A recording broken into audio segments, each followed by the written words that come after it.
ക്രിസ്തുവിൽ പ്രിയരെ, നിങ്ങൾക്ക് എല്ലാവർക്കും വന്ദനം.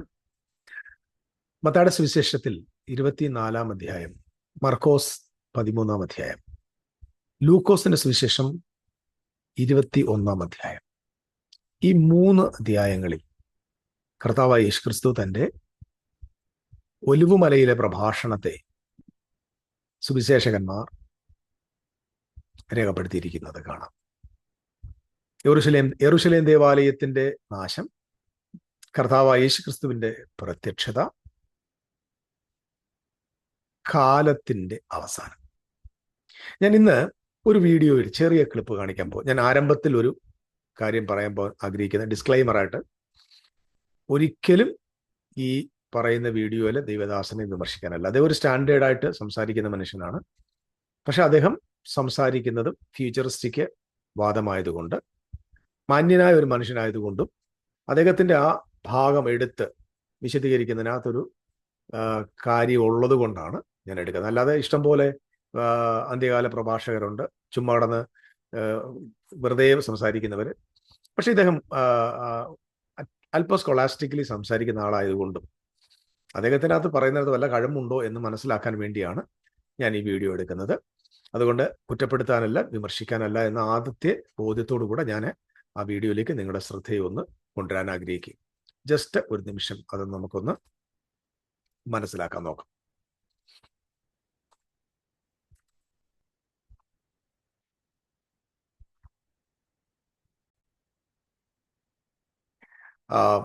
ഇതില് ഈ ദൈവദാസൻ സംസാരിക്കുന്ന വിഷയം കർത്താവിന്റെ അന്ത്യകാലത്തെ കുറിച്ചുള്ള പ്രവചനമാണ്. അപ്പം അദ്ദേഹം അത് സംസാരിക്കുന്നത് നമുക്ക് ജസ്റ്റ് ഒന്ന് കേൾക്കാം. 3 ലോകാവസാനം എപ്പോഴാണ്? ഇത് എപ്പോൾ സംഭവിക്കും? 2 അങ്ങയുടെ വരവ്. 3 ലോകാവസാനം. ഇതെപ്പോൾ സംഭവിക്കും? 2 അങ്ങയുടെ വരവ് എപ്പോഴാണ്? 3 ലോകാവസാനം എപ്പോഴാണ്? ഈ 3 ചോദ്യങ്ങളാണ്. ഈ 3 ചോദ്യങ്ങൾ കർത്താവ് അവിടെ നിന്ന് മറുപടി പറയുക. നമ്മുടെ വാഴ്ത്തപ്പെട്ട കർത്താവ് ഈ മറുപടി പറഞ്ഞിട്ട് ഒരു 30-ലധികം വർഷങ്ങൾക്ക് ശേഷം ഇതിനെ ഒന്ന് സമ്മറൈസ് ചെയ്ത് അതിനൊന്ന് എഡിറ്റ് ചെയ്ത് തന്റെ ശിഷ്യനായ മത്തായി എഴുതുകയാണ്. ആർക്ക് വേണ്ടി എഴുതുന്നത്? യഹൂദന്മാരെ, തന്റെ വായനക്കാർക്ക് വേണ്ടി. മത്തായി യഹൂദന്മാരായ തന്റെ വായനക്കാർക്ക് വേണ്ടി എബ്രായ ഭാഷയിൽ ഇത് എഴുതിയെന്ന് യോഹന്നാന്റെ ശിഷ്യനായിരുന്ന പാപ്പിയസ് മുതൽ സഭാപിതാക്കന്മാര് 4ഉം 5ഉം നൂറ്റാണ്ട് വരെ വീണ്ടും വീണ്ടും വീണ്ടും സ്പെസിഫൈ ചെയ്തിരുന്നു. മത്തായി ഈ കാര്യങ്ങൾ വളരെ കൃത്യമായ കാര്യമാണ്. കാരണം ഈ സഭാപിതാക്കന്മാരിൽ ചിലർ ഇതിന്റെ എബ്രായ ഭാഷയുടെ കൃത്യമായ ചുരുളുകൾ, അതിൻ്റെ പതിപ്പുകൾ, ആരംഭത്തിലെ പതിപ്പുകൾ വായിച്ചിരുന്നു എന്നത് അവരുടെ എഴുത്തുകളിൽ നമുക്ക് കാണാനായിട്ട് പറ്റും. Very good. യഹൂദന്മാരായ ദൈവമക്കൾക്ക് വേണ്ടി എബ്രായ ഭാഷയിൽ എഴുതിയിരുന്നത്. ഇതാ നമ്മൾ ഈ ഗ്രീക്കാന്ന് പറഞ്ഞ് എടുത്തെത്തി അരക്കുന്നത്. അങ്ങനെ കേട്ടിട്ടുള്ളല്ലോ. അപ്പോൾ നമുക്ക് വേറെ മനസ്സിലാക്കേണ്ട ഒരു കാര്യമില്ല. ഞാൻ അങ്ങോട്ടല്ല ഇപ്പം പോകുന്നത്. 3 ചോദ്യങ്ങളാണ്. ഈ 3 ചോദ്യങ്ങളുടെ ഉത്തരം നമ്മുടെ വാഴ്ത്തപ്പെട്ട കർത്താവ് പറയുന്ന കാര്യം അത് എഡിറ്റ് ചെയ്താണ് മത്തായി എഴുതുന്നത്. മത്തായി അത് ഡിറ്റോവായിട്ട് മുഴുവൻ പറഞ്ഞു തരിക്കട്ടെ. ഈ 24ഉം 25ഉം അധ്യായം ഒന്നും അല്ലായിരിക്കും മത്തായിയുടെ സുവിശേഷത്തിൽ. മത്തായിയുടെ സുവിശേഷത്തിൽ 60 അധ്യായങ്ങളുണ്ടായിരുന്നതിന്. ഇത് പറയുമ്പോൾ ഒത്തിരി പേര് സ്തോത്രം ചെയ്യുന്നുണ്ടായിരിക്കും. മത്തായിക്ക് ദൈവമേ അങ്ങനത്തെ ഒരു സൽബുദ്ധി കൊടുത്തല്ലോ, അല്ല ഈ 65 അധ്യായമുള്ള മത്തായിയുടെ സുവിശേഷം നമ്മൾ വായിക്കണമായിരുന്നല്ലോ. 28 അധ്യായം തന്നെ നമുക്ക് പാടാം. 5-8 അധ്യായം എഴുതി പുള്ളിയങ്ങ് അവസാനം. അപ്പം ഇവിടെ വരുന്നുള്ളേ ഈ 3 മറുപടിയാണ്. 1, ഇതെപ്പോ സംഭവിക്കും? ഇതെപ്പോ സംഭവിക്കും എന്ന് പറഞ്ഞാൽ യെരൂശലേം എപ്പോൾ ഇടിഞ്ഞു പോകും, നശിച്ചു പോകും. 2, നിന്റെ വരവ്. 3 ലോകാവസാനം. കണ്ടോ? അപ്പൊ ഇത് 3 ഒരു ദിവസം നടക്കുകയല്ല. ഇത് 3 ഭാഗമായി നടക്കേണ്ടതാണ്. ഓക്കെ, ഈ പ്രിയപ്പെട്ട കർത്താവിന്റെ ദാസൻ പറയുന്നത്, കർത്താവായ യേശുക്രിസ്തുവിന്റെ ശിഷ്യന്മാർ യേശുക്രിസ്തുവിന്റെ അടുക്കൽ ഒലിവുമലയിൽ വന്നിട്ട് പറയുകയാണ്, മത്തായിയുടെ സുവിശേഷം 24:1 മുതൽ, യേശു ദേവാലയം വിട്ടു പോകുമ്പോൾ നിങ്ങൾ എല്ലാവരും ശ്രദ്ധിക്കണം, ശിഷ്യന്മാർ അവന് ദേവാലയത്തിന്റെ പണി കാണിക്കേണ്ടതിന് അവന്റെ അടുക്കൽ വന്നു. അവൻ അവരോട്, ഇതെല്ലാം കാണുന്നില്ലയോ? ഇടിഞ്ഞു പോകാതെ കല്ലിന്മേൽ കല്ല് ഇവിടെ ശേഷിക്കുകയില്ല എന്ന് ഞാൻ സത്യമായിട്ട് നിങ്ങളോട് പറയുന്നു. നമുക്ക് ഒരുപാട് ഇത് പല വ്യാഖ്യാനങ്ങൾ നമ്മൾ വരുന്നത് നമ്മൾ പഠിച്ചു വെച്ചിരിക്കുന്ന തിയറിയെ സ്ഥാപിക്കാൻ വേണ്ടി. ഇവിടെ നമ്മൾ ഒന്നും പഠിക്കാതെ ബൈബിളിൽ യേശുവും അപ്പോസ്തലന്മാരും എഴുതിയത് വായിക്കുകയാണ്, വേറെ ഒരു മുൻവിധി കൂടാതെ വായിക്കുക. അപ്പം യേശു പറയുന്നു, ഇത് കല്ലിന്മേൽ കല്ല് ഇവിടെ ശേഷിക്കുകയില്ല എന്ന് ഞാൻ സത്യമായിട്ട് നിങ്ങളോട് പറയുന്നു. അടുത്തത്, അവൻ ഒലിവ് മലയിൽ ഇരിക്കുമ്പോൾ ശിഷ്യന്മാർ തനിച്ച് അവന്റെ അടുക്കൽ വന്നു. അത് എപ്പോൾ സംഭവിക്കും എന്നും നിന്റെ വരവിനും ലോകാവസാനത്തിനും അടയാളം എന്ത് എന്ന് പറഞ്ഞു തരണം. വളരെ ശ്രദ്ധിച്ച് കേൾക്കണം. അത് എപ്പോൾ സംഭവിക്കും? ഏത്?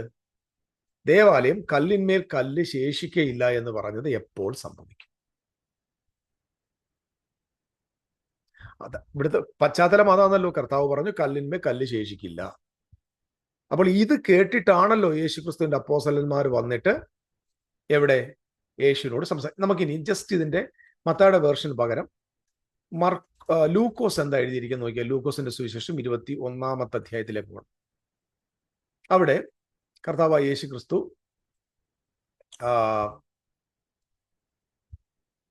അവരോട് എന്താണ് സംസാരിക്കുന്നത് നമുക്കിവിടെ കാണാൻ പറ്റും. ആരും നിങ്ങളെ തെറ്റിച്ച് കളയരുത്. മർക്കോസിന്റെ സുവിശേഷത്തിൽ വരിക. മത്തായിയുടെ സുവിശേഷത്തിൽ, ലൂക്കോസ് അല്ല, മർക്കോസിന്റെ സുവിശേഷം 13-ാം അധ്യായം നോക്കിക്കോണേ. മത്തായി പറയുകയാണ്, ശിഷ്യന്മാർ വന്നിട്ട് ചോദിക്കുന്നു, അതെപ്പോൾ സംഭവിക്കും? നിന്റെ വരവിനും കാലാവസാനത്തിനും, ലോകാവസാനമല്ല കാലാവസാനത്തിനും അടയാളമെന്ന്.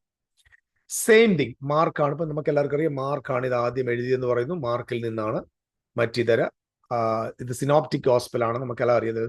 പരസ്പരമായി ഇത് ഒരേ റിസോഴ്സിൽ നിന്ന് തന്നെ എടുത്തിരിക്കുന്നു, നമുക്കറിയാം. അവൻ ദേവാലയം വിട്ടു പോകുമ്പോൾ ശിഷ്യന്മാർ ഒരുത്തൻ, ഗുരു, ഇതാ എങ്ങനെയുള്ള കല്ല്, എങ്ങനെയുള്ള പണി എന്ന് അവനോട് പറഞ്ഞു. ശ്രദ്ധിക്കുക, യേശു അവനോട്, നീ ഈ വലിയ പണി കാണുന്നുവോ? ഇടിഞ്ഞു പോകാതെ കല്ലിന്മേൽ കല്ല് ഇവിടെ ശേഷിക്കില്ല എന്ന് പറഞ്ഞു. പിന്നെ അവൻ ഒലിവുമലയിൽ ദേവാലയത്തിന് നേരെ ഇരിക്കുമ്പോൾ പത്രോസും യാക്കോബും യോഹന്നാനും അന്ത്രയോസും, 4 പേരോട് കേട്ടോ, സ്വകാര്യമായി അവനോട്, അത് എപ്പോൾ സംഭവിക്കും? അതിന് എല്ലാം നിവൃത്തി വരുന്ന കാലത്തിന്റെ ലക്ഷണം എന്ത് എന്ന് ഞങ്ങളോട് പറഞ്ഞാലും എന്ന് ചോദിച്ചു. ഇത് വളരെ പ്രധാനപ്പെട്ട ഒരു കാര്യം. മർക്കോസിന്റെ സുവിശേഷം, മത്തായിയുടെ സുവിശേഷത്തിൽ 2 കാര്യങ്ങളോട് അധികമായിട്ട് പറഞ്ഞിട്ടുണ്ട്. കാരണം മത്തായി സുവിശേഷം എഴുതിയത് നേരത്തെ ആ ദൈവദാസൻ പറഞ്ഞ പോലെ exclusively to the Jewish community. മാത്രമല്ല അത് എബ്രായ ഭാഷയിൽ തന്നെയാണ് എഴുതിയത്. പിന്നെ ഈ എബ്രായ ഭാഷയിൽ തന്നെ എഴുതിയതിനാൽ സ്തോത്രം. പക്ഷെ ആ എബ്രായ ഭാഷ ഇന്ന് നമ്മുടെ കയ്യിൽ ഇല്ലാത്തതിനാലും സ്തോത്രം. എന്താണെന്നറിയോ? എബ്രായ ഭാഷയിലായിരുന്നു ഇന്ന് അത് കൃത്യമായ നിലയിൽ വ്യാഖ്യാനിക്കപ്പെട്ട് വിവർത്തനം ചെയ്തപ്പെട്ടു വന്നിരുന്നതെങ്കിൽ, പിണങ്ങല്ലേ, മത്തായിയുടെ സുവിശേഷം 28-ന്റെ സമാപന വാക്യത്തിൽ സ്ഥാപിക്കപ്പെട്ടിരിക്കുന്ന കുറച്ചേറെ ഉപദേശങ്ങൾക്ക് കോട്ടം തെറ്റിയനെയും ആട്ടം പിടിച്ചേനെയും. സംശയമുള്ളവർ ഇത് സംബന്ധിച്ച വിഷയങ്ങൾ മനസ്സിലാക്കാൻ ശ്രമിക്കുക. ഞാൻ അവിടേക്ക് പോകുന്നില്ല. എന്തായാലും എബ്രായർക്ക് എഴുതി. അപ്പൊ എബ്രായർക്ക് എഴുതുമ്പോൾ ദേവാലയത്തിന്റെ പണിയെക്കുറിച്ച് മാത്രമല്ല പറയാം. കാരണം അത് ഹിസ്റ്റോറിക്കലി അവിടെ നിൽക്കുന്ന ഒരു ബിൽഡിംഗ് ആണ്. അത് കല്ലിന്മേൽ കല്ല് ശേഷിക്കാതെ പൊളിഞ്ഞു പോകുമെന്ന് യേശു പറഞ്ഞു.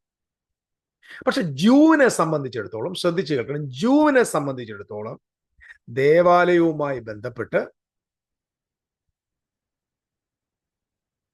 അവരുടെ പഴയ നിയമം, പൗരോഹിത്യം, എല്ലാ സംവിധാനങ്ങളും, ഓൾഡ് കവനന്റ് മുഴുവൻ സെൻട്രലൈസ് ചെയ്തിരിക്കുന്നത് ദേവാലയവുമായിട്ട് ബന്ധപ്പെട്ട്. പക്ഷെ ഒരു ജാതിയെ ഇപ്പൊ ഇന്ത്യക്കാരനോട് ഇത് പറയുകയാണെങ്കിൽ ദേവാലയം പൊളിഞ്ഞെന്ന് മാത്രം അറിഞ്ഞാൽ മതി, കാരണം ബാക്കി ഒരു വിഷയം അവനെ സംബന്ധിച്ച് വിഷയമല്ല. പക്ഷെ യഹൂദനെ സംബന്ധിച്ചിടത്തോളം ദേവാലയത്തിന്റെ പണിയും ദേവാലയത്തിന്റെ നാശവും ദേവാലയത്തിന്റെ നിലനിൽപ്പും ദേവാലയത്തോടുള്ള ബന്ധത്തിൽ വരാൻ പോകുന്ന ന്യായവിധിയും ഇവരെ സംബന്ധിച്ച് കൃത്യമായി അവരുടെ ന്യായപ്രമാണത്തിൽ ബോധിപ്പിച്ചിട്ടുള്ളതാണ്. അത് യെശയ്യാവിന്റെ പ്രവചനത്തിലും ജെറേമിയാവിന്റെ പ്രവചനത്തിലും മറ്റിതര പ്രവചനങ്ങളിലെല്ലാം തന്നെ, പ്രത്യേകിച്ച് ദാനിയേലിന്റെ പ്രവചനത്തിലൊക്കെ തന്നെ വിശുദ്ധ ജനത്തിന്റെ ഈ ബലം, ദേവാലയം സംബന്ധമായിട്ടുള്ള നാശം, വിനാശം, മഹാ ഉപദ്രവം, ഇതൊക്കെയും മുൻകൂട്ടി പ്രവചിക്കപ്പെട്ടിരിക്കുന്നു. ഈവൻ മോശ പോലും ആവർത്തന പുസ്തകം 28 മുതൽ മുമ്പോട്ടുള്ള അധ്യായങ്ങളിൽ അവർക്ക് മുന്നറിയിപ്പ് കൊടുത്തിട്ടുണ്ട്. ശ്രദ്ധിച്ചു കേൾക്കണേ. മർക്കോസ് എന്തായാലും സുവിശേഷം ഡയറക്ട്ലി ടു ജൂവിന് വേണ്ടി എഴുതിയതല്ല, അത് മറ്റു ജാതികളെ സംബന്ധിച്ച് എഴുതിയത്, മറ്റ് ആളുകൾക്ക് വേണ്ടി എഴുതിയത്. പക്ഷെ മത്തായി അങ്ങനെയല്ല. മത്തായി സുവിശേഷം എഴുതിയത് കൃത്യമായിട്ട് യഹൂദന് വേണ്ടി. അപ്പം യഹൂദന് വേണ്ടി എഴുതുന്ന സമയത്ത് നോക്കിക്കേ, അവിടെ എഴുതി വെച്ചേക്കുന്നത് എന്താണ്? അതെപ്പോൾ സംഭവിക്കും? അപ്പോസ്തലന്മാർ വന്നിട്ട് പറയാം. അപ്പം മർക്കോസ് പറഞ്ഞ 4 പേര് വന്നു. ആരൊക്കെയാ വന്നിരിക്കുന്നത്? പത്രോസ്, യാക്കോബ്, യോഹന്നാൻ, അന്ത്രയോസ്. ഇവർ 4 പേരും കൂടെ യേശുക്രിസ്തുവിന്റെ അടുക്കൽ വന്നിട്ട് പറയുകയാണ്, സ്വകാര്യമായിട്ട് പറയുന്നു. ചോദിക്കുക, മത്തായിയുടെ ഭാഷയിൽ അത് എപ്പോൾ സംഭവിക്കുക? അതായത് ഈ കല്ലിന്മേൽ കല്ല് ശേഷിക്കാതെ ഇടിഞ്ഞു പോകുന്നത് എപ്പോൾ സംഭവിക്കും? എന്നിട്ട് 2 കാര്യങ്ങൾ കൂടെ ഇവർ ആഡ് ചെയ്യുന്നുണ്ട്. അത് മത്തായി എഴുതുന്നുണ്ട്. എന്താ എഴുതിയിരിക്കുന്നത്? നിന്റെ പ്രത്യക്ഷത, നിന്റെ പറോസിയായിക്കും, എൻഡ് ഓഫ് ദ ഏജ്, ഓ ലാം, എന്താ പറയുന്നത്? End of the aeon.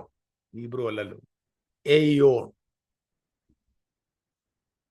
നിന്റെ വരവിന്, നിന്റെ പ്രത്യക്ഷതയ്ക്കും അല്ലെങ്കിൽ നിന്റെ പ്രസൻസിനും കാലത്തിന്റെ അവസാനത്തിനും അടയാളമുണ്ട്. ഇപ്പൊ ജാതികളെ സംബന്ധിച്ചിടത്തോളം കാലം എന്താ അവസാനിക്കുക അവരെ കുറിച്ച്, കാരണം അവർ ഒരു കാലത്തിലും അല്ല ജീവിക്കുന്നത്. പക്ഷെ യഹൂദനെ സംബന്ധിച്ചിടത്തോളം കാലാവസാനം, പ്രത്യക്ഷത, ഈ പദങ്ങൾക്കൊക്കെ ആഴമായ അർത്ഥമുണ്ട്. ഞാൻ മനസ്സിലാകുന്നതോടെ ഞാൻ പറഞ്ഞു വരുന്നത് അർത്ഥമുണ്ട്. അപ്പൊ മത്തായിയുടെ സുവിശേഷത്തിൽ ഇവിടെ 3 ചോദ്യങ്ങളാണ് വരുന്നത്. പക്ഷെ മർക്കോസ് എഴുതുമ്പോൾ ഒന്നുമില്ല, ഒറ്റ ചോദ്യമുള്ളൂ. അത് എപ്പോൾ സംഭവിക്കും? അതിന് എല്ലാം നിവർത്തി വരുന്ന കാലത്തിന്റെ ലക്ഷണം എന്ത് എന്ന് ഞങ്ങളോട് പറഞ്ഞാലും എന്ന് ചോദിച്ചു. മത്തായിയുടെ സുവിശേഷത്തിൽ പറഞ്ഞിരിക്കുന്നത് പോലെ തന്നെ മർക്കോസും തുടങ്ങുന്നു. ആരും നിങ്ങളെ തെറ്റിക്കാതിരിക്കാൻ സൂക്ഷിപ്പും, ഞാനാകുമെന്ന് പറഞ്ഞ അനേകർ പേരെടുത്ത് വന്ന് നിങ്ങളെ തെറ്റിക്കും. നിങ്ങൾ യുദ്ധങ്ങളെയും യുദ്ധസ്തുതികളെ കുറിച്ച് കേൾക്കും, ഭ്രമിച്ചു പോകരുത്, സംഭവിക്കേണ്ടത് തന്നെ, എന്നാൽ അത് അവസാനമല്ല. താഴോട്ട് വായിച്ച് മർക്കോസില് പിന്നെ അന്ന് വയലിലിരിക്കുന്നവർ ശൂന്യമാക്കുന്ന നമ്മളെ വിശുദ്ധ സ്ഥലം നിൽക്കുമ്പോൾ അന്ന് ഇത് വായിക്കുന്നവൻ ചിന്തിച്ചുകൊള്ളട്ടെ, വയലിലിരിക്കുന്ന വസ്ത്രമിടാൻ പോലും ആ കാലത്ത് ഗർഭിണികൾക്ക് മുന്നോടിക്കുന്ന കയ്യോ കഷ്ടം, ശീതകാലം സംഭവിക്കാതിരിക്കാൻ സൂക്ഷിപ്പിൻ. നോക്കിയാൽ താഴോട്ടെങ്കിൽ വായിക്കുക കേട്ടോ. ആ നാളിൽ ദൈവം സൃഷ്ടിച്ച സൃഷ്ടിയുടെ ആരമൂതില സംഭവിച്ചിട്ട് നിമേലെ സംഭവിക്കാത്തതുമായ കഷ്ടമുണ്ടാകും. കർത്താവ് ആ നാളുകളെ ചുരുക്കിയിട്ടില്ലെങ്കിൽ ഒരു ജഡവും രക്ഷിക്കപ്പെടുകയില്ല. താൻ തെരഞ്ഞെടുത്ത വൃതന്മാർ നിമിത്തം ആ നാളുകൾ ചുരുക്കിയിരിക്കുന്നു. അന്ന് നിങ്ങളോട് ക്രിസ്തു ഇതാന്ന് പറയുന്നത് എല്ലാം നോക്കുക. എങ്കിലും ആ കാലത്തെ കഷ്ടം കഴിഞ്ഞ ശേഷം, വളരെ ഇമ്പോർട്ടൻറ്റ് ശ്രദ്ധിക്കണം, ആ കാലത്തിലെ കഷ്ടം കഴിഞ്ഞ ശേഷം, ഏത്? ഈ ദേവാലയ സംബന്ധമായിട്ടുള്ള കഷ്ടം കഴിഞ്ഞ ശേഷം സൂര്യൻ ഇരുണ്ടു പോവുകയും ചന്ദ്രന്റെ പ്രകാശം കൊടുക്കാതിരിക്കും, ആകാശത്തിലെ നക്ഷത്രങ്ങൾ വീണുകൊണ്ടിരിക്കുകയും ആകാശത്തിലെ ശക്തികൾ ഇളകിപ്പോവുകയും ചെയ്യും. അപ്പോൾ മനുഷ്യപുത്രൻ തന്റെ ശക്തിയോടും തേജസ്സോടും കൂടെ വരുന്നത് അവർക്ക്. ഇത് വളരെ ശ്രദ്ധിക്കണം. ഇദ്ദേഹം ഒരു എബ്രായ പണ്ഡിതൻ എന്നാണ് ഇദ്ദേഹത്തിന്റെ വീഡിയോയിലെല്ലാം നമ്മൾ കേട്ടിട്ടുള്ളത്. ഇദ്ദേഹം പറയുന്ന ബാക്കി കാര്യം കൂടെ ഒന്ന് ശ്രദ്ധിച്ചു നോക്കി, ജസ്റ്റ് ഒന്ന് കേട്ടു നോക്കി, നമുക്ക് എന്നിട്ട് തിരിച്ചു വരാം. ഇതിന് തമ്മിൽ എത്ര കാലത്തെ വ്യത്യാസമുണ്ട്? വെൽ, once it has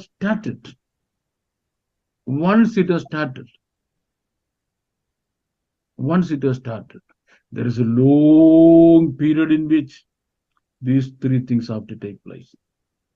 ഒന്ന്, ഇതെപ്പോൾ സംഭവിക്കും? ഏത്? യെരുശലേം എപ്പോഴിടിയും?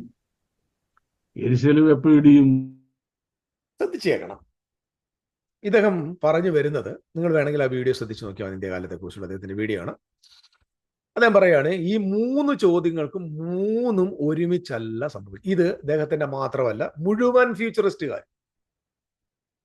പറയുന്ന ഒരു വാദമാണ്, ഇതൊരിക്കലും ഒരുമിച്ചല്ല സംഭവിക്കുന്നത്. നിങ്ങളിപ്പോൾ ആരോട് ചോദിച്ചാലും പറയും. പക്ഷേ പ്രത്യേകിച്ച് ഇപ്പം, പണ്ട് ഈ മത്തായിയുടെ സുവിശേഷം 24 എന്ന് പറയുന്നത് ഭാവിയിൽ നടക്കാൻ പോവുകയാണെന്ന് എന്നും പറയുന്ന പുള്ളികളുണ്ട്.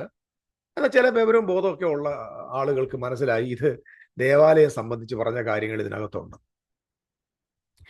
ഞാനും ഇത് അങ്ങനെ എന്ന് വിചാരിച്ചിരുന്നു. ദേവാലയം പൊളിഞ്ഞുപോയി, ഇനി കർത്താവിന്റെ വരവിന് വേണ്ടിയുള്ള രണ്ടാമത്തെ ലക്ഷണമുണ്ട്, പിന്നെ 3 ലോകം അവസാനിക്കുന്നതിന്റെ ലക്ഷണമുണ്ട്. ഇങ്ങനെയെല്ലാം ഞാനും മനസ്സിലാക്കിയിരുന്നു. പക്ഷേ നമ്മൾ ഈ മറ്റ് ഇതര ക്രൈസ്തവ സമൂഹത്തിന്റെ പേഴ്സ്പെക്റ്റീവിൽ, അവരുടെ ലെൻസ് ഇല്ലാതെ വായിക്കാൻ തുടങ്ങിയാൽ നമുക്കിതിനിടയ്ക്ക് ഒരു ഗ്യാപ്പും കാണത്തില്ല. നമ്മുടെ ഈ പെന്തക്കോസ്തിനെ പറ്റി കാണുന്നിടത്ത് മുഴുവൻ ഗ്യാപ്പുണ്ട്.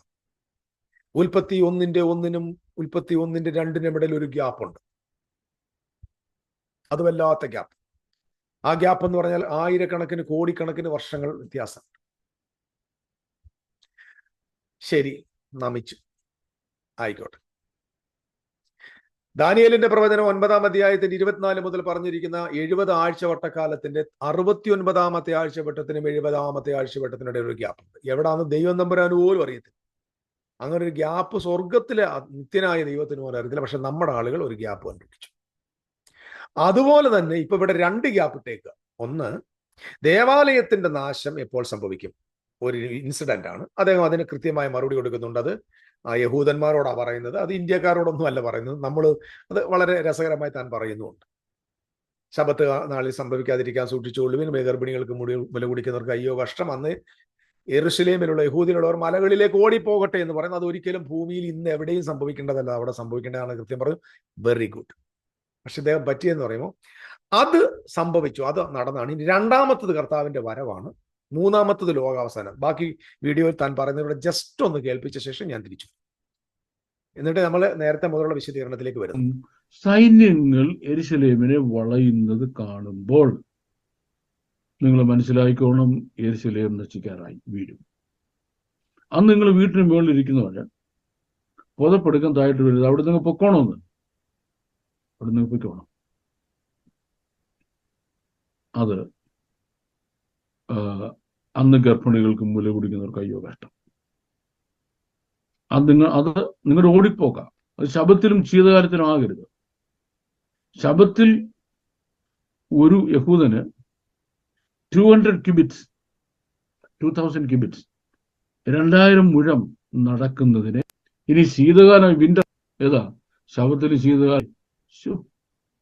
അതുകൊണ്ട് നമുക്ക് ഫോൾ ഡൗൺ, പതനത്തെ പറ്റി പറയുന്ന. അപ്പൊ അത് യഹൂദന്മാരുടെ ഓടിപ്പോക്കും യെരുശലേമിന്റെ ഫോൾ ഡൗൺ, പതനത്തെ പറ്റി പറയുന്ന, അത് AD 70 സംഭവിച്ചു കഴിഞ്ഞു. ഇനി അടുത്തതാണ് നമ്മുടെ വാഴ്ത്തപ്പെട്ട കർത്താവിന്റെ മടങ്ങിവരവ്. നമ്മുടെ കർത്താവായ യേശുക്രിസ്തുവിന്റെ മടങ്ങി വരവ്, പിന്നെ ലോകാവസാനം, അതിനെക്കുറിച്ചും താൻ പറയുന്നത്. അതിനെപ്പറ്റി എന്താ പറഞ്ഞിരിക്കുന്നത്? അത് നിനയാത്ത നാഴികയിൽ മനുഷ്യപുത്രൻ വരും. ശരി, ഞാൻ ഇനിയും ജസ്റ്റ് ഒന്ന് കുറച്ച് കാര്യങ്ങൾ പറഞ്ഞ ശേഷം ബാക്കി ഭാഗത്തേക്ക് പോകും. ഞാൻ നേരത്തെ പറഞ്ഞു, മത്തായിയുടെ സുവിശേഷത്തിൽ മത്തായി മാത്രം 3 ചോദ്യങ്ങൾ പറഞ്ഞിരിക്കുന്നു. മർക്കോസ് ഒരൊറ്റ ചോദ്യം ചോദിച്ചിട്ടുള്ളൂ, അതെപ്പോൾ സംഭവിക്കും, അത് മാത്രമേ അവിടെ എഴുതിയിട്ടുള്ളൂ. എന്തുകൊണ്ട് മത്തായി തൻ്റെ സുവിശേഷത്തിനകത്ത് ഈ 3 ചോദ്യവും എഴുതിയെന്ന് ചോദിച്ചാൽ, പറോസിയായി എൻഡ് ഓഫ് ദ ഏജും മറ്റ് ജാതികളെ സംബന്ധിച്ച് ഒരു വിഷയം അല്ല. പക്ഷെ യഹൂദനെ സംബന്ധിച്ചിടത്തോളം ദേവാലയത്തിന്റെ നാശവും മശിഹായുടെ വരവും കാലത്തിന്റെ അവസാനവും അവരെ സംബന്ധിച്ച് സീരിയസ് മാറ്റർ ആണ്. ഒന്നുകൂടെ പറയാം. മർക്കോസിന്റെ സുവിശേഷത്തിൽ യേശുക്രിസ്തുവിന്റെ വരവിനെ സംബന്ധിച്ച് അത് എപ്പോൾ സംഭവിക്കുമെന്ന ആ ദേവാലയത്തിന്റെ നാശത്തെ മാത്രമാണ് സൂചിപ്പിക്കുന്നത്. അവിടെ പറഞ്ഞിരിക്കുന്ന മുഴുവൻ ലക്ഷണങ്ങളും മത്തായിയുടെ സുവിശേഷത്തിൽ ഉണ്ട് താൻ. എന്നാൽ മത്തായിയുടെ സുവിശേഷത്തിൽ 24-ാം അധ്യായത്തിൽ പറഞ്ഞിരിക്കുന്ന വിഷയത്തിൽ ചോദിച്ച ചോദ്യത്തിൽ ഒലിവുമലയിൽ ശിഷ്യന്മാർ ചോദിക്കുമ്പോൾ ആ ദേവാലയം എപ്പോൾ പൊളിഞ്ഞു പോകും എന്നൊരു ചോദ്യത്തിൽ അവസാനിക്കാതെ അതിന്റെ 2 ഉപചോദ്യങ്ങൾ കൂടെയാണ് ചോദിച്ചിരിക്കുന്നത്. അതെപ്പോ സംഭവിക്കും, നിന്റെ വരവിനും കാലാവസാനത്തിനും ലക്ഷണം എന്ന്. അപ്പം 3 കാര്യങ്ങളുടെ ലക്ഷണമാണ് മത്തായിയുടെ സുവിശേഷത്തിൽ 24-ലും 25-ലും കൊടുത്തിരിക്കുന്നത്. ഇദ്ദേഹം ഇവിടെ പറഞ്ഞിരിക്കുന്നത് എന്താണെന്ന് അറിയുമ്പോൾ ഇത് 3 കാലഘട്ടമാണ്. ആദ്യത്തത് അതെപ്പോൾ സംഭവിക്കും? ദേവാലയത്തിന്റെ നാശം. കൃത്യമായി കർത്താവിന്റെ ദാസൻ അതിന് മറുപടി തന്നു. എപ്പോഴാണ് സംഭവിച്ചത്? AD 70 യെരൂശലേം ദേവാലയം വീണു. ഈ AD 70 യെരൂശലേം ദേവാലയം വീണതിനെ കുറിച്ചല്ലേ മർക്കോസിന്റെ സുവിശേഷം എഴുതിയിരിക്കുന്ന? മർക്കോസിന്റെ സുവിശേഷം നോക്കി, നേരത്തെ പറഞ്ഞ പോലെ ശീതകാലത്തോ ശബത്തിലോ സംഭവിക്കാതിരിക്കാൻ പ്രാർത്ഥിപ്പിൻ. എല്ലാവരും ശ്രദ്ധിച്ചോണം, ഇവിടെ ഗ്യാപ്പ് ആരെന്ന് കണ്ടുപിടിക്കണം. ഈ ഗ്യാപ്പ് എവിടെ ഉണ്ട്? അല്ലെങ്കിൽ ആ ദേവാലയം നശിച്ചതിനും കർത്താവിന്റെ വരവിനും കാലാവസാനത്തിനും ഇടയിൽ, ഈ മൂന്നിനും ഇടയിൽ 2 ഗ്യാപ്പ് വരണം. ഇത് ഒരുപാട് വർഷങ്ങൾക്ക് ശേഷം സംഭവിക്കേണ്ടതൊക്കെ അദ്ദേഹം പറയുന്നത്. ഇവിടെ എവിടെയാ ഗ്യാപ്പ് നോക്കി? ഞാൻ ഈ പറയുന്നത് മലയാളികളോടാണ്, പച്ചരി തിന്നുന്നവരോടാണ്. കൂടുതൽ ഒത്തിരി വെളിപാട് ഹെബ്രായ ഒന്നും വേണ്ട, മലയാളം ജസ്റ്റ് നോക്കിക്കേ. അത്യാവശ്യം ഉണ്ടെങ്കിൽ മാത്രം നമുക്ക് ഹെബ്രായിലേക്ക് പോന്നേ. ആ നാളുകൾ ദൈവം സൃഷ്ടിച്ച സൃഷ്ടിയുടെ ആരംഭം ഇതുവരെ സംഭവിച്ചിട്ട് മഹാകഷ്ടം വന്നുണ്ടാകും. അതാണ് മഹാകഷ്ടം പറയുന്നത്. മഹോപദ്രവേ. മഹോദരവ് ഇനി നമ്മുടെ മുമ്പിലുള്ള ഒന്നല്ല, ഓൾറെഡി നടന്നു കഴിഞ്ഞ കാര്യമാണ്. ദേവാലയവുമായി ബന്ധപ്പെട്ട് ഇതിന്റെ നാശവുമായിട്ട് ബന്ധം. നിങ്ങൾ ഇനി നിൽക്കണം. അത് ആ കഷ്ടകാലമാകും. കർത്താവ് ആ നാളുകളെ ചുരുക്കി വെച്ചിട്ടോ രക്ഷിക്കപ്പെടുകയില്ല. അന്ന് ആരെങ്കിലും ഇതാ ക്രിസ്തു എന്ന് പറഞ്ഞാൽ അവിടെ പോരുത്. കള്ളക്രിസ്തു പ്രവാചകൻ എഴുന്നേറ്റ് കഴിയുമെങ്കിൽ ബ്രദർമാരെയും തെറ്റിപ്പാൻ അടയാളങ്ങൾ അത്ഭുതങ്ങൾ കാണിക്കും. നിങ്ങളോ സൂക്ഷിച്ചുകൊള്ളുവിൻ, ഞാനിതെല്ലാം നിങ്ങൾക്ക് മുൻകൂട്ടി പറഞ്ഞുവല്ലോ. അടുത്തത് എങ്കിലോ ഇവിടെ തുടങ്ങുന്നത് ദേവാലയത്തിന് നാശമായി, കഷ്ടം വന്നു. എങ്കിലോ ആ കാലത്തെ കഷ്ടം കഴിഞ്ഞ ശേഷം, കഷ്ടം കഴിഞ്ഞ ശേഷം, ഏത് കഷ്ടം? ആ കാലത്തെ കഴിഞ്ഞ ശേഷം സൂര്യൻ ഇരുണ്ടുപോവുകയും ചന്ദ്രൻ പ്രകാശം കൊടുക്കാതിരിക്കും, ആകാശ നക്ഷത്രങ്ങൾ വീണുകൊണ്ടിരിക്കുകയും ആകാശത്തിലെ ശക്തി ഇളകിപ്പോവുകയും ചെയ്യും. ശ്രദ്ധിക്കുക, എപ്പോഴാണ്? ദേവാലയം സംബന്ധിച്ചുള്ള ആ കഷ്ടം. ഒരു ജാതി ഉണ്ടായതുപോലെ ഉണ്ടാകാത്ത മഹാകഷ്ടം, ലോകത്തിന്റെ സൃഷ്ടിയുടെ ആരംഭം മുതൽ സംഭവിക്കാത്ത മഹാകഷ്ടം, കഷ്ടകാലത്തിന് ശേഷം, ആ കാലത്തെ കഷ്ടം കഴിഞ്ഞ ശേഷം, ഇമ്മീഡിയറ്റ്ലി ആഫ്റ്റർ ദ ട്രിബുലേഷൻ. നിങ്ങൾ മത്തായിയുടെ സുവിശേഷത്തിലേക്ക് ഒന്ന് നോക്കിക്കേ. Just I want to go back to Matthew chapter 24.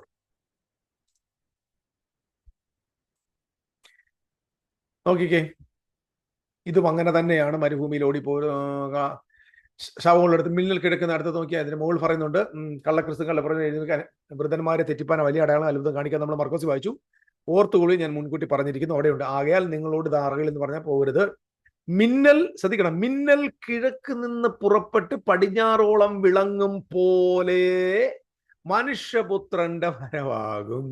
ഒട്ടാനെ. അപ്പം മനുഷ്യപുത്രന്റെ വരവിനെ കുറിച്ച് പറഞ്ഞത് എന്താ? ഗ്യാപ്പൊന്നുമില്ല. ഗ്യാപ്പ് നമ്മളുടെ സ്വന്തമായ ഉപദേശം സ്ഥാപിക്കാൻ വേണ്ടിയാണ് ഗ്യാപ്പ് ഉണ്ടാകുക. എപ്പോഴും ശ്രദ്ധിച്ചോണം, വേദപുസ്തകത്തിൽ ഇല്ലാത്തതോ അപ്പോസ്തലന്മാർ പറയാത്തതോ ആയ കാര്യങ്ങൾ ഏതെങ്കിലും ആളുകൾ വചനത്തെ ട്വിസ്റ്റ്, ഇതിപ്പോ ജോൺ ലോറൻസ് വചനത്തെ ട്വിസ്റ്റ് എന്ന് പറയുന്നത്, ഞാൻ ട്വിസ്റ്റും ചെയ്താണ് എഴുതി വെച്ചേക്കാണ്. നിങ്ങൾ ഇതിനകത്ത് എവിടെയാണ് ഗ്യാപ്പ് എന്ന് പറഞ്ഞു തരണം. നിങ്ങൾ പറഞ്ഞു തന്നാൽ ഞാൻ അത് അനുസരിച്ചോളാം, ഞാനത് അംഗീകരിച്ചോളാം. എനിക്ക് കാണിച്ചു തരണം. ഈ 3 ചോദ്യങ്ങളുടെ ഇടയിൽ എവിടെ ഗ്യാപ്പ് ഉണ്ട്? അദ്ദേഹത്തിന്റെ ചോദ്യത്തിനെല്ലാം മറുപടി നമ്മൾ മനസ്സിലാക്കേണ്ടതുണ്ട്. ശ്രദ്ധിച്ചു നോക്കൂ. മിന്നൽ കിഴക്ക് നിന്ന് പടിഞ്ഞാറോളം വിളങ്ങും പോലെ മനുഷ്യ, എന്റെ ദൈവമേ, എന്തൊരു വാക്യം അത്! ഈ ഭൂലോകം മൊത്തവും കൂടെ ചുറ്റിയടിക്കുന്ന ഒരു മിന്നൽ ഈ ഭൂമിയിലുണ്ടോ? ഉണ്ടോ?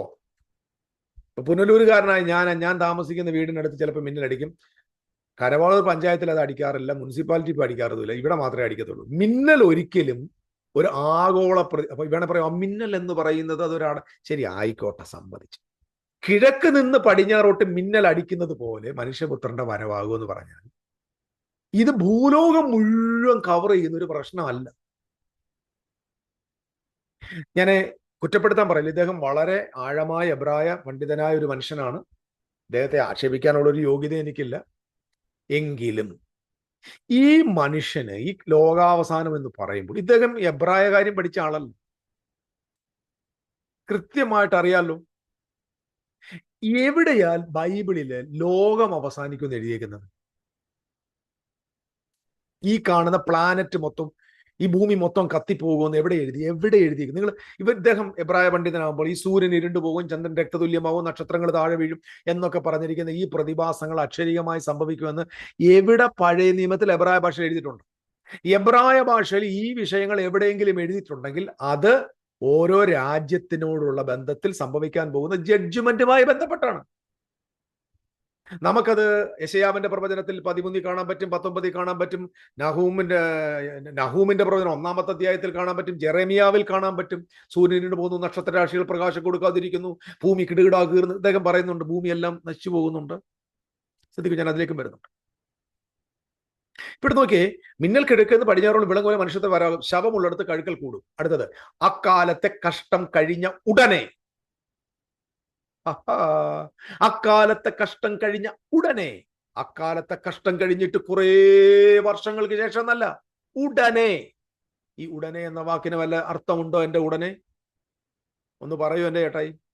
ഉടനെ സൂര്യൻ ഇരുണ്ടു പോകും, ചന്ദ്രൻ പ്രകാശം കൊടുക്കാതിരിക്കും, നക്ഷത്രങ്ങൾ ആകാശത്ത് നിന്ന് വീഴും, ആകാശത്തിലെ ശക്തികൾ ഇളകിപ്പോകും. അപ്പോൾ അപ്പോൾ അപ്പോൾ നൂറ്റാണ്ട് കഴിഞ്ഞിട്ട് അപ്പോൾ മനുഷ്യപുത്രന്റെ അടയാളം ആകാശത്ത് വിളങ്ങും. ഇവിടെ എവിടെയാ ഗ്യാപ്പ്? ഞാൻ മത്തായിയുടെ സുവിശേഷം 24 വായിച്ചത്. എവിടെയാ ഗ്യാപ്പ്? ഇത് ഗ്യാപ്പല്ല, ഇത് പാവപ്പെട്ട വിശ്വാസികളുടെ ജീവിതത്തിലും വിശ്വാസത്തിനുമെതിരെ അടിച്ച ആപ്പാണ്. ഇത് ഗ്യാപ്പല്ല, ആപ്പ്. ജനതയെ കബളിപ്പിക്കാൻ, ജനത്തെ പൊട്ടന്മാരാക്കാൻ നമ്മുടെ തിയോളജിയന്മാർ കൊണ്ടുവച്ചേക്കുന്ന ആപ്പാണിത്. ഇവിടെ എവിടെ ഗ്യാപ്പ് എന്ന് പറ? ആ കാലത്തെ കഷ്ടം കഴിഞ്ഞിട്ട് കാലം കഴിയുമ്പോൾ സൂര്യൻ പ്രകാശം കൊടുക്കാതിരിക്കുന്ന, നക്ഷത്രം താഴെ വീഴും, ചന്ദ്രൻ പ്രകാശിക്കത്തില്ല. അങ്ങനെയാണോ? സൂര്യനോട് പോകുന്നതാണോ? ഉടനെ, ഉടനെ, കഷ്ടം കഴിഞ്ഞ ഉടനെ. അപ്പോൾ അപ്പോൾ ഇനി ഞാൻ അതിന്റെ ഹീബ്രു ഒന്നും എടുക്കുന്നില്ല. നീ എടുത്താൽ നിങ്ങൾ അതിന്റെ അത് അങ്ങനെയല്ല എന്ന് പറഞ്ഞാൽ, അത് ഗ്രീക്കാന്ന് പറഞ്ഞാൽ അദ്ദേഹം ചീത്ത വിളിക്കും. അദ്ദേഹം പറയാം, നമ്മളെ പരിഹസിക്കും. ഗ്രീക്ക്. ശരി സാറേ, അറ്റ്ലീസ്റ്റ് അത്രയെങ്കിലും വായിക്കുന്നുണ്ടല്ലോ. എബ്രായ ഭാഷ അറിയാതെ നിങ്ങൾ തന്നെ ഇപ്പോഴും ഭൂമി കത്തിപ്പോകുമെന്ന് പറഞ്ഞ് വിശ്വസിക്കുന്നെങ്കിൽ പിന്നെ ബാക്കിയുള്ളവരുടെ കാര്യം പറയണ്ടോ? ചേട്ടായി, ഞങ്ങളും ആ എബ്രായ പള്ളി സ്കൂളത്തിനകത്ത് ആ വരാന്ത വരെയൊക്കെ ഞങ്ങളും പോയിട്ടുണ്ട്. അങ്ങനെ പോയി ഒത്തിരി പേര് കേരളത്തിലുണ്ട് ഉണ്ട്. ഞാൻ സ്കൂളിൽ ക്ലാസ്സിൽ കയറി ഒത്തിരി പഠിച്ചിട്ടില്ല. അതിന്റെ വരാന്തയിൽ ഇരുന്നുണ്ട്, അതൊക്കെ കേട്ടിട്ടുണ്ട് കുറച്ച്. നല്ല ബോധമുണ്ട്. എന്നെയും പഠിപ്പിച്ച നല്ല നല്ല ആഴത്തി പഠിപ്പിക്കുന്ന റബിമാരുടെ ക്ലാസ് ഞാൻ പഠിച്ചിട്ടുണ്ട്. അതിന്റെ നോട്ട്സ്, എവറിത്തിങ് ഐ ഹാവ്.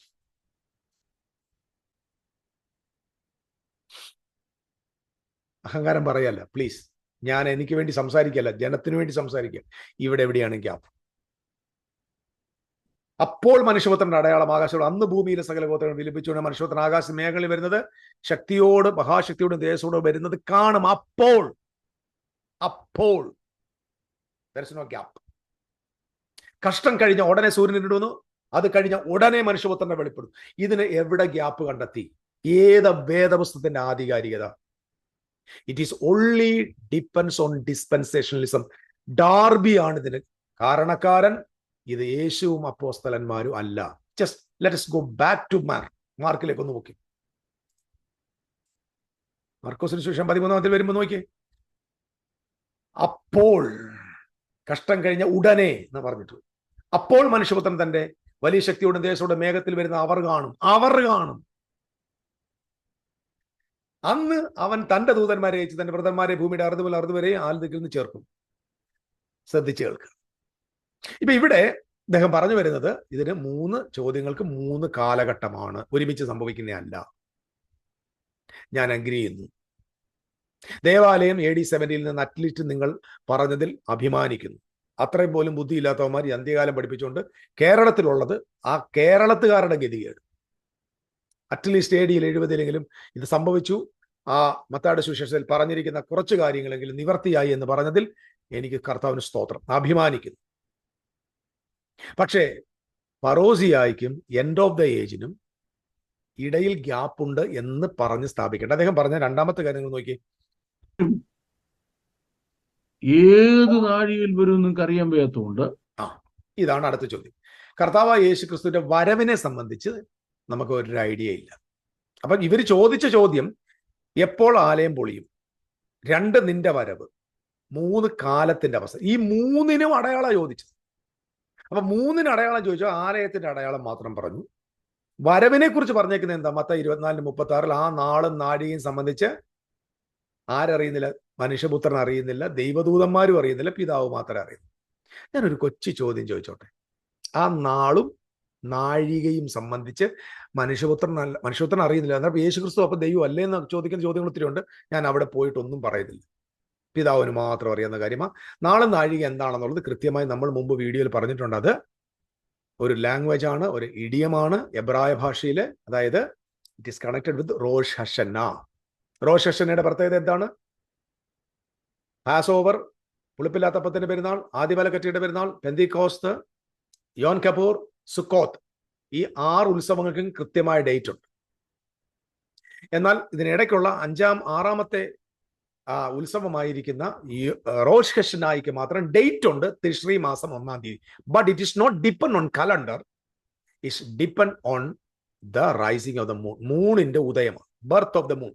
ആ ക്രസന്റ് വെളിപ്പെട്ടാൽ മാത്രമേ, ഈവൻ 1-ാം തീയതി ആയാലും 2-ാം തീയതി ആയാലും, അല്ല 30-ാം തീയതി, തലേ മാസം 30-ാം തീയതി ആയാലും റോഷ് ഹഷനെ ആരംഭിക്കും. It's not based on calendar, it's based on moon. പൗർണമവാസ്തി, അതായത് സൂര്യൻ, പൗർണം അല്ലല്ലോ, ചന്ദ്രൻ ഉദിക്കുന്ന ആ ക്രസന്റ് വെളിപ്പെടണം, ആ കോൺ വെളിപ്പെടണം. അപ്പൊ ആ നാളും നാഴികയെ സംബന്ധിച്ച് അറിയില്ല എന്നത്, അത് സംബന്ധിച്ച് ആ ക്രൈസ്റ്റ് സംസാരിച്ചെന്ന് കൃത്യമായി നമ്മൾ പറഞ്ഞു. മാത്രമല്ല, ഞാൻ ഒരു കൊച്ചു ചോദ്യം ചോദിക്കാം. നാളും നാഴികയും നമ്മൾ ആരും അറിയുന്നില്ലെന്നല്ലേ?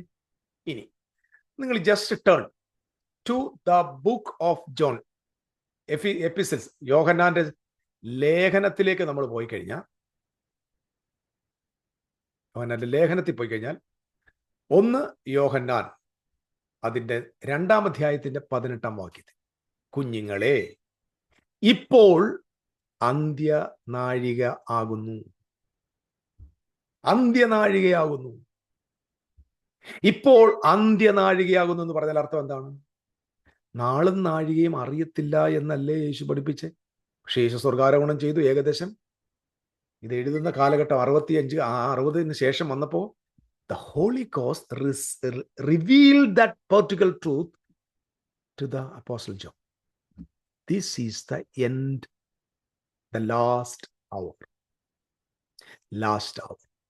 അപ്പൊ അവന്റെ നാളും നാഴിക അറിയത്തില്ലെന്ന് യേശു പറഞ്ഞു. പക്ഷെ ഇവിടെ യോഹന്നാൻ പറഞ്ഞു ഇത് അന്ത്യനാഴികയാകുന്നു. എന്തായിട്ട് അർത്ഥം? യേശുവിന്റെ സ്വർഗാരോഹണത്തിന് ശേഷം തന്റെ അപ്പോസ്തലൻ എന്ത് പറഞ്ഞു? വെളിപ്പെടുത്തി കൊടുത്തു. താണ്ട ഇതാണ് അന്ത്യനാഴിക. അപ്പൊ ഈ നാഴിക ഏത് നാഴികയെ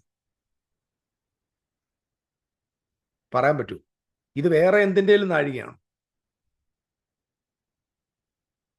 വെളിപ്പാട് പുസ്തകം എഴുതി അതേ യോഹന്നാൻ പറഞ്ഞു, സമയം അടുത്തിരിക്കുന്നു, ഇതാ ഞാൻ വേഗം വരുന്നു. ഇമ്മനന്റ് ആയിട്ട് സംഭവിക്കാൻ പോകും അവന്റെ വരവ്, കർത്താവിന്റെ വരവ്. അപ്പൊ ദേവാലയത്തിന്റെ നാശവും ക്രിസ്തുവേശുവിന്റെ വരവും കാലത്തിന്റെ അവസാനവും 3 ഇവന്റ് അല്ല, ഇതൊന്നാണ്. ഇത് ചെയിനായിട്ട് സംഭവിക്കേണ്ട കാര്യമാണ്. ഇതിനിടയിൽ ഗ്യാപ്പ് കൊണ്ടുവന്നത് തന്ത്രമാണ്, വഞ്ചനയാണ്, ജനത്തെ കബളിപ്പിക്കുകയാണ്. ഇതിൽ ഗ്യാപ്പ് കണ്ടെത്താൻ ഒരുത്തനും പറ്റില്ല.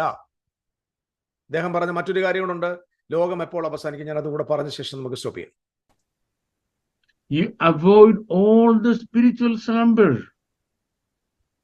നിങ്ങളുടെ ആത്മീയ ഉറക്കങ്ങളൊക്കെ മാറ്റിവെക്കണം. മാറ്റിവെച്ചിട്ട് നിങ്ങൾ എന്ത് ചെയ്യണം? You better keep yourself awake. നിങ്ങൾ ഉണർന്നിരിക്കണം. You better keep yourself awake. ഇതാ 2ാമത്തെ കാര്യം. 2000 വർഷമായിട്ട് സഭ ഉണർന്നിരിക്കുക. ആരോടായി പറയുന്നത്? ഇപ്പൊ ഒരു കൂട്ടരാരും ഉണർന്നിരിക്കുന്നു, ഒരുങ്ങിക്കൊണ്ടിരിക്കുന്നു, കൊച്ചുങ്ങൾ വളർന്നിരിക്കുന്നു. അവർക്ക് ഒരുങ്ങാനും അറിയത്തില്ല, അവർക്ക് കാത്തിരിക്കാനും അറിയത്തില്ല. ഒരുങ്ങിയവരെല്ലാം കുറെ പേര് ചത്തും പോയി. ഇപ്പൊ കുറച്ച് പേര് ഒരുങ്ങിക്കൊണ്ടിരിക്കുന്നു, കുറച്ച് പേര് ഒരുങ്ങാതിരിക്കുന്നു. കഴിഞ്ഞ 2000 വർഷമായിട്ട് ഒരുങ്ങി കാത്തിരുന്ന് ഉറക്കളച്ചിരുന്ന എല്ലാം ചത്തുപോയി ചേട്ടായി. ഈ ചത്തുപോയവരെ കുറിച്ച് നിങ്ങൾ അവരെവിടെ അങ്ങനെ ഒരുങ്ങി? അപ്പൊ കറക്റ്റായിട്ട് ഒരുങ്ങിയാണോ ചത്തത്? നമ്മൾ എന്തെങ്കിലും ഒരു കാര്യം പറയുമ്പോൾ നിങ്ങൾ ഒരുങ്ങിയിരിപ്പിന് നിങ്ങളോട് പറഞ്ഞാൽ ഞാൻ ഒരുങ്ങി അങ്ങ് ചത്തുപോയി എന്ന് പറഞ്ഞാൽ കുഴപ്പമില്ല, കല്ലറയിൽ ഒരുങ്ങിയിരിക്കുകയാണോ? അതോ ഈ ഒരുങ്ങിയിരിക്കുന്നവരെല്ലാം നന്നായിട്ട് ഒരുങ്ങിയിട്ടാണോ മരിച്ചു പോയത്? ഇതൊക്കെ ഒരു പെർട്ടിക്കുലർ ഗ്രൂപ്പ് ഓഫ് പീപ്പിളിനോട് സംസാരിക്കുക, ഒരു ജനതയോട് സംസാരിക്കുക. മത്തായി സുവിശേഷം 23:24 യേശു പറഞ്ഞു, ഇതൊക്കെയും സംഭവിക്കുമ്പോൾ ഈ തലമുറ ഒഴിഞ്ഞു പോകത്തില്ല. യേശുക്രിസ്തുവിന്റെ വരവ് നിനയാത്ത നാഴിക. യെസ്, എന്നിട്ട് അദ്ദേഹം എടുക്കുന്ന രണ്ട് പ്രധാന കാര്യങ്ങൾ: ഒന്ന് നോഹയുടെ കാലം, രണ്ട് ലോത്തിന്റെ കാലം. ഞാൻ കൂടുതൽ വിശദീകരിക്കുന്നില്ല. നോഹയുടെ കാലത്ത് ജലപ്രളയം വന്നത് നനയാത്ത നാഴികയിലാണ്. എനിക്കറിയാൻ വയ്യ. 120 വർഷം പ്രസംഗിച്ചു, കാർമേ ഉരുണ്ട് കൂടുന്ന ജനം കണ്ടു, 7 ദിവസം വീണ്ടും അത് തുറന്നിട്ടിരുന്നു, ഒരു സുപ്രഭാതത്തിൽ ടപ്പടപ്പാന്ന് പറഞ്ഞ് മഴ പെയ്യുമായിരുന്നു. അല്ലല്ലോ, അതിന് എത്രയോ മുന്നറിയിപ്പുകൾ കൊടുത്തു. അപ്പൊ യേശു ക്രിസ്തുവിന്റെ വരവും നോഹയുടെ കാലം പോലെ നിങ്ങൾക്ക് എങ്ങനെ തെളിയിക്കാൻ പറ്റും? പെട്ടകം ഉണ്ടാക്കുന്ന തെളിവല്ലേ? അകത്തോട്ട് വന്നു കയറുന്ന തെളിവല്ലേ? മൃഗങ്ങളെല്ലാം അതിനകത്ത് പ്രവേശിക്കുന്ന തെളിവല്ലേ? മേഘങ്ങൾ ഇരുണ്ടുകൂടുന്ന തെളിവല്ലേ? അതോ ഒരു സുപ്രഭാതത്തിൽ തെളിഞ്ഞ ആകാശത്ത് മഴ പെയ്തയാണോ? നൂറുകണക്കിന് തെളിവുകൾ വന്നില്ലേ? ഇങ്ങനെയാണോ യേശുക്രിസ്തുവിന്റെ വരവ്? ലോത്തിന്റെ കാലത്ത്, അതും യേശുവിന്റെ വരവുമായി ബന്ധപ്പെട്ട് സംസാരിക്കുക. ലോത്തിന്റെ കാലത്ത് നൊടിയിടയിൽ ആരും പ്രതീക്ഷിക്കാത്ത സമയത്താണോ തീ വന്നത്? അത് അബ്രഹാമിന് അറിയത്തില്ലായിരുന്നു, ലോത്തിന് അറിയത്തില്ലായിരുന്നു. ലോത്തിനെ അവിടുന്ന് പുറത്തിറക്കിയ ദൂതൻ പറഞ്ഞില്ലേ, നിങ്ങൾ പുറത്തിറങ്ങും, നിങ്ങൾ ഇവിടുന്ന് പോകുന്നവരെ എനിക്കൊന്നും ചെയ്യാൻ പറ്റില്ലെന്നല്ലേ? അപ്പം ആരും നനയാത്ത പട്ടാന്നിങ് വന്നോ? ആരും നനയാത്ത നാഴികയിൽ വന്നെങ്കിൽ അത് ഒരിക്കലും വിശ്വാസിക്കല്ല. ശ്രദ്ധിച്ചേക്കെ, മഴ വന്നതും വെള്ളപ്പൊക്കം വന്നതും വിശ്വസിക്കാത്തവർക്ക് മാത്രമാണ് നനയാത്ത നാഴിക. വിശ്വസിക്കുന്നവർക്ക് അത് നനയാത്ത നാഴികയല്ല. വിശ്വസിച്ച് ദൈവവചനം കേട്ട് പുറത്തിറങ്ങിയ ലോത്തിന് സോതോമിലും ഗോമോറയിലും തീ വന്നത് അത് നനയാത്ത നാഴികയല്ലെന്ന്. അത് നനയാത്ത നാഴികയായിരുന്നെങ്കിൽ അത് വരുമ്പോഴല്ലേ ഓടി രക്ഷപ്പെടാൻ. അതിന് മുമ്പ് ഓടിയില്ലേ? അതിന് മുമ്പ് ഓടിയതിന്റെ അർത്ഥം അത് ലോത്തിന് നനയാത്ത നാഴികയല്ല എന്റെ ചേട്ടായി. സോതോം നിവാസികൾക്ക് ആ നനയാത്ത നാഴിക. കള്ളനെ പോലെ യേശു വരുന്നു എന്ന് പറഞ്ഞു തെസ്സലോനിക്കയിലെ. കള്ളൻ എന്ന് പറയുന്നത് അത് ഇരുട്ടിലിരിക്കുന്നവർക്കാ കള്ളൻ. നിങ്ങളോ വെളിച്ചത്തിന്റെ മക്കളാണെന്ന്. നിങ്ങൾക്കത് കള്ളനല്ല. നോഹയുടെ കാലത്ത് വെള്ളപ്പൊക്കം നനയാത്ത നാഴികയിൽ വന്നെങ്കിൽ അത് നോഹയ്ക്കും കുടുംബത്തിനും അല്ല. നോഹയ്ക്കും കുടുംബത്തിനും അറിയാം എപ്പോഴാ പെയ്യുന്നതെന്ന്. അതുപോലെ യേശു ക്രിസ്തുവിന്റെ സെക്കൻഡ് കമ്മിങ്, യെരുശലേമിന്റെ നാശം, കാലത്തിന്റെ അവസാനം, യേശുവിൽ വിശ്വസിക്കാത്തവർക്ക്, ക്രിസ്തുവിനെ വിശ്വസിക്കാത്ത യഹൂദന്മാർക്ക് അത് നനയാത്ത നാഴികയാണ്. അവർക്കറിയത്തില്ല എപ്പോഴാണ് എന്ത് സംഭവിക്കുന്നതെന്ന്. പക്ഷെ യേശുവിനെ വിശ്വസിക്കുന്നവർക്ക് അറിയാം. ശൂന്യമാക്കി നമ്മളെ അയച്ചത് വിശുദ്ധ സ്ഥലത്ത് നിൽക്കുമ്പോൾ ഒറ്റ ഓട്ടം ഓടി. അവർക്കറിയാം അത് എപ്പോഴാണ് സംഭവിക്കാൻ പോകുന്നതെന്ന്. അവർക്കറിയാം ഇത് സംഭവിച്ചാൽ ഉടനെ സൂര്യൻ ഇരുണ്ടു പോകും. സൂര്യൻ എന്ന് പറഞ്ഞാൽ നമ്മുടെ മേളത്തെ സൂര്യനല്ല. അവർക്കറിയാം കൃത്യമായിട്ട് അതിന് കഴിഞ്ഞാൽ ഉടനെ ആ മഹാകഷ്ടം കഴിഞ്ഞ ഉടനെ മനുഷ്യപുത്രന്റെ അടയാളം ആകാശത്ത് വെളിപ്പെടുമെന്ന്. ആർക്കറിയാം? വിശ്വസിക്കുന്നവർക്കറിയാം. വിശ്വസിച്ച അപ്പോസ്തലൻ അതുകൊണ്ടാണ് യോഹന്നാൻ 2:18 എഴുതി വെച്ചിരുന്നു, കുഞ്ഞുങ്ങളെ ഇത് അന്ത്യനാഴികയാകുന്നു. എബ്രായർ 1:2 അന്ത്യനാളിനെ കുറിച്ച് പറയുന്നുണ്ട്. അന്ത്യകാലം. 1 പത്രോസ് 1:20 ലാസ്റ്റ് ടൈമിനെ കുറിച്ച് പറയുന്നുണ്ട്. യാക്കോബിന്റെ ലേഖനം 5:3 അവസാന ദിവസത്തെ കുറിച്ച് പറയുന്നുണ്ട്. അപ്പോസ്തലർ 2:17 അന്ത്യനാളുകളെ കുറിച്ച് പറയുന്നുണ്ട്. 2 തിമോഥെയോസ് 3:1 ലാസ്റ്റ് ഡേയ്സിനെ കുറിച്ച് പറയുന്നു. 1 കൊരിന്ത്യർ ലേഖനം 10:11 ഈ അന്ത്യകാലം വന്നിട്ടില്ല, ലോകാവസാനം വന്നെത്തിയിരിക്കുന്നു. എൻഡ് ഓഫ് ദ ഏജ് വന്നെത്തിയിരിക്കുന്നു. നമുക്ക് ബുദ്ധിയോപദേശം എഴുതിയിരിക്കുന്നു, പറഞ്ഞിരിക്കുന്നു. സോ ആ 1-ാമത്തെ നൂറ്റാണ്ടിൽ തന്നെ അന്ത്യനാള്, അന്ത്യദിവസം, അന്ത്യകാലം ഇങ്ങനെ പറഞ്ഞ് അവസാന സമയത്തിൽ യോഹന്നാൻ എഴുതി വെച്ചു, ഇത് അന്ത്യനാഴികയാകുന്നു, ലാസ്റ്റ് അവർ. മത്തായിയുടെ സുവിശേഷം 24:36 ആ നാളും നാഴികയും അറിയില്ല എന്ന് പറഞ്ഞ യശയ്യാ തമ്പുരാൻ he revealed to his beloved disciple that this is the last hour. ഏതാ ലാസ്റ്റ് അവർ? ഞാനും നിങ്ങളും ജീവിക്കുന്ന കാലഘട്ടമല്ല. It is the end of the old covenant age. ലോക കാലാവസ്ഥ, അതായത് ഇസ്രായേലിന്റെ, യഹൂദന്റെ ന്യായപ്രമാണത്തിന്റെ അന്ത്യകാലത്തെ അന്ത്യനാളിലെ അന്ത്യമണിക്കൂറിലേക്ക് ആരെത്തിയിരിക്കുന്നു. യോഹന്നാൻ പറയുന്നു, കുഞ്ഞുങ്ങളെ ഇത് അന്ത്യനാഴികയാകും. ഓക്കെ, അദ്ദേഹത്തിന്റെ ബാക്കി കാര്യം കൂടെ ഒന്ന് കേട്ടോ. ഇനി 3-ാമത്തെ കാര്യം, ലോകാവസാനം. നമ്മുടെ വാഴ്ത്തപ്പെട്ട കർത്താവ് ഇന്ന് വന്നാൽ പ്ലസ് 1007 years ആണ് ലോകാവസാനത്തിന്. മതി, ഇനി ഞാനത് പറയും, കൂടുതൽ എടുക്കുന്നില്ല. കർത്താവ് യേശു ഇന്ന് വന്നു കഴിഞ്ഞാൽ 1007 വർഷം കഴിയുമ്പോൾ ലോകം അവസാനിക്കും. ചേട്ടായി, ചേട്ടാ എന്തായാലും ഹീബ്രു പഠിച്ചില്ലേ? നിങ്ങൾ അറബിമാരോട് ചോദിച്ചു നോക്ക്, എന്തുവാ ഈ എൻഡ് ഓഫ് ദ വേൾഡ് എന്ന അർത്ഥം എന്നാ ചോദിച്ചു. It is not end of the world, it is a end of the age. ഓലാം ഹസെ ആൻഡ് ഓലാം ഹബ. ജൂയിഷ് കംപ്ലീറ്റ് ബൈബിൾ ഉണ്ടല്ലോ, let me take it. Jewish complete ബൈബിളില് ഞാനത് ഒന്ന് നോക്കിക്കോട്ടെ ഒരു മിനിറ്റ്. ഞാനത് ആക്ച്വലി എടുക്കണമെന്ന് വിചാരിച്ചതല്ല, എങ്കിലും Glory to God.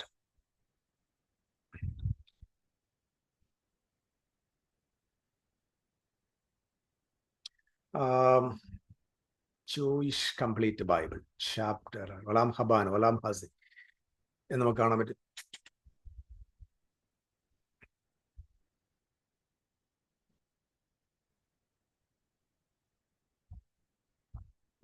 I'm sorry കേട്ടോ, ഒരു minute.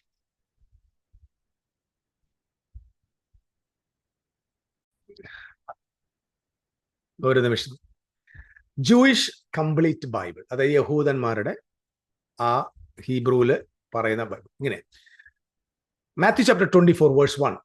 As Yeshua left the temple and was going away, his Talmidim, his disciples, came and called his attentions to its building.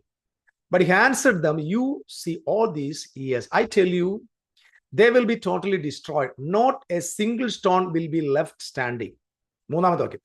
And when he was sitting in the Mount Olives, the Talmidim came to him privately. Tell us, they said, when will these things happen? And what will be the sign that you are coming? And the Olam Hazeh is ending. The Olam Hazeh is ending. Not universe. Olam Hazeh. What's the meaning of Olam Hazeh? Let us go back to എനിക്ക് തോന്നുന്നു മത്തായിയുടെ സുവിശേഷത്തിൽ തന്നെ ഈ 12-ാമത്തെ അധ്യായത്തിൽ യേശു ക്രിസ്തു ഒരിക്കൽ ഇങ്ങനെ സംസാരിച്ച് പരിശുദ്ധാത്മാവിനെതിരെ ദൂഷണം പറയുന്നതിന്, പരിശുദ്ധാത്മാവിനെതിരെ എന്ത് ചെയ്യുക, ഈ ലോകത്തും വരാനുള്ള ലോകത്ത് എന്ത് ചെയ്യത്തില്ല, ക്ഷമിക്കുകയില്ല എന്ന് പറഞ്ഞിട്ടുണ്ട്. 32-ാം വാക്യം. One can say something against the Son of Man, be forgiven. But whoever keeps on speaking against Ruach HaKadosh will never be forgiven. പരിശുദ്ധ റൂഹായ്ക്കെതിരെയുള്ള സംസാരം never. Neither in the Olam Hazeh nor in the Olam Haba. അദ്ദേഹം പറഞ്ഞ എന്താ, യേശു ക്രിസ്തു ഇപ്പൊ വന്നു കഴിഞ്ഞാ അടുത്ത 1007 വർഷം കഴിഞ്ഞിട്ടാണ് ലോകം അവസാനിക്കാൻ പോകുന്നത്. എന്ത് ലോകം അവസാനിക്കാൻ പോകുന്നു?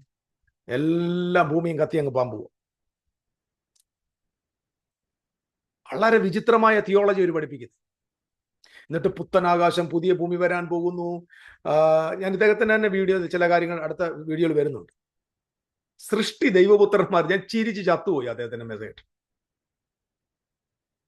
സൃഷ്ടി ദൈവപുത്രന്മാരുടെ വെളിപ്പാടിന് വേണ്ടി കാത്തിരിക്കുന്നു എന്ന് പറഞ്ഞാൽ ഈ കാണുന്ന ആടും പാടും പശുവും കാളയും എല്ലാം ഇങ്ങനല്ല, ഈ കാളയല്ല, പുതിയ കാള വരാൻ പോകുന്നു, ഇങ്ങനെയൊക്കെ പഠിപ്പിച്ചു വെക്കും.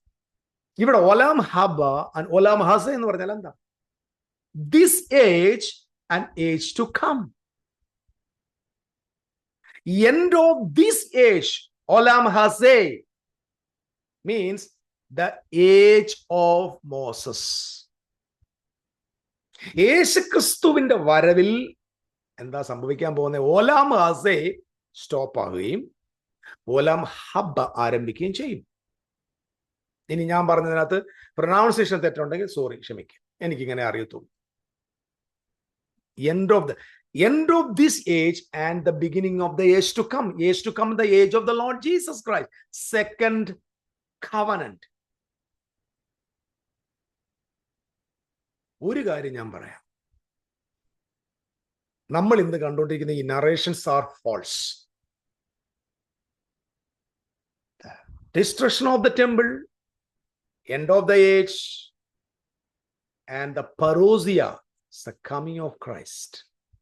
ഇതാ എല്ലാം ഒന്നാണ്. കാരണം മാത്യു ഇത് എഴുതിയതിന്റെ കാരണം ജൂവിനറിയാം യെരുശലേമിന്റെ നാശവും യേശുവിന്റെ വരവും കാലത്തിന്റെ അവസാനവും ഒരു സംഭവം.